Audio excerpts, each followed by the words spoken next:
Pada zaman dahulu, hiduplah dua orang pemuda, sebut saja mereka si baik dan si jahat. Keduanya sama-sama hidup dalam keterbatasan. Namun bedanya si baik adalah sosok pekerja keras yang selalu membagikan rezeki atau makanannya kepada si jahat setelah bekerja seharian.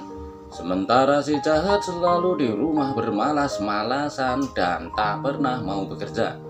Suatu pagi mereka berdua sedang duduk dan berbincang seperti biasa di depan rumah. Si jahat mengaku sudah bosan dengan keterbatasan secara finansial. Dia sedang berpikir bagaimana caranya untuk mendapatkan uang banyak dalam waktu singkat dan hidup enak. Si jahat pun mengusulkan agar si baik mau membantunya merampok kereta upeti kerajaan yang hampir tiap hari melewati rumah mereka.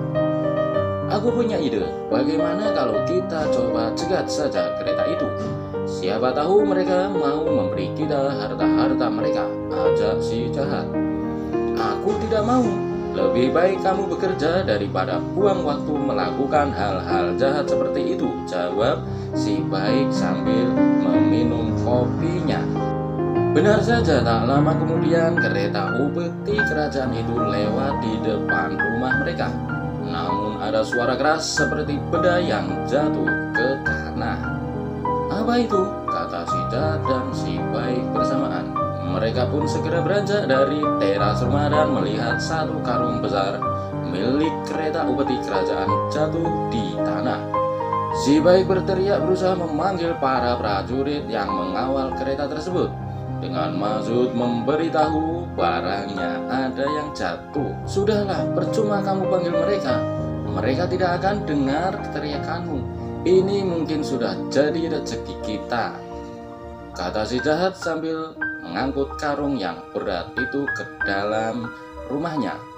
Alangkah terkejutnya mereka setelah membawa karung itu ke serambi rumah. Ternyata karung itu berisi koin emas yang sangat banyak. Si baik menyarankan agar mengembalikan karung itu ke kerajaan, namun si jahat langsung menolaknya.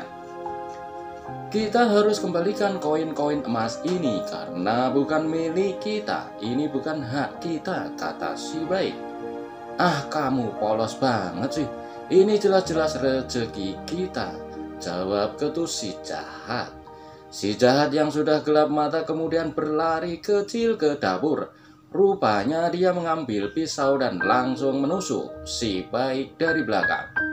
Tusukan tersebut mengenai punggung si baik yang kala itu sedang membungkus karung koin emas dan berniat untuk mengembalikan kepada kerajaan. Si baik langsung tersungkur di serambi rumahnya dan bersimbah darah. Melihat hal tersebut, si jahat bergumam, sudah saatnya aku hidup enak dan kaya raya seorang diri dengan koin emas ini. Tak lama kemudian pasukan kerajaan mengepung rumah mereka. Si jahat berusaha melarikan diri melalui pintu belakang, namun sayangnya si jahat tak bisa berlari terlalu jauh. Ruang geraknya terhambat beratnya koin emas yang dibawanya sehingga si jahat berhasil ditangkap dan dijebloskan ke dalam penjara. Tak terasa waktu terlalu begitu cepat. Sudah 1 tahun si jahat berada dalam penjara. Perangainya berubah drastis menjadi pemurung dan pendiam. Dia tak pernah mau makan dan jarang tidur. Dia menyesal karena telah memperlakukan si baik seperti itu. Dia baru sadar bahwa mencuri, mengkhianati, memutarbalikkan fakta dan menikam dari belakang adalah perbuatan paling tercela di muka bumi. Sebulan kemudian tak disangka datanglah si baik menjenguk si jahat dalam penjara. Betapa kagetnya si jahat melihat si baik masih segar bugar. Astagfirullah, kamu kok belum mati? Kata si jahat dari balik jeruji besi sambil menitikkan air mata. Allah menyelamatkanku setelah kau tusuk aku dari belakang. Tetangga sekitar membantuku dan mengobatiku, ujar si baik sambil tersenyum. Tak lama berselang datanglah beberapa ajudan kerajaan berupa kerajaan. Rupanya si baik sudah bertemu dengan sang raja meminta si jahat dimaafkan dan dilepaskan. Permohonan itu dikabulkan karena sang raja terkenal sangat bijaksana. Si jahat pun akhirnya bebas dari penjara. Mereka berdua langsung bergegas kembali ke rumah yang dulu pernah mereka tempati bersama. Betapa malu dan sedih hati si jahat. Ternyata si baik tidak membencinya meski dia telah mencoba menghabisi nyawanya. Sejak saat itu si jahat akhirnya berubah menjadi orang yang baik hati. Si jahat yang dulunya malas-malasan kini rajin bekerja serta jujur. Sedikit pesan moral dari kisah di atas. Apabila Anda adalah orang baik, teruslah berbuat baik.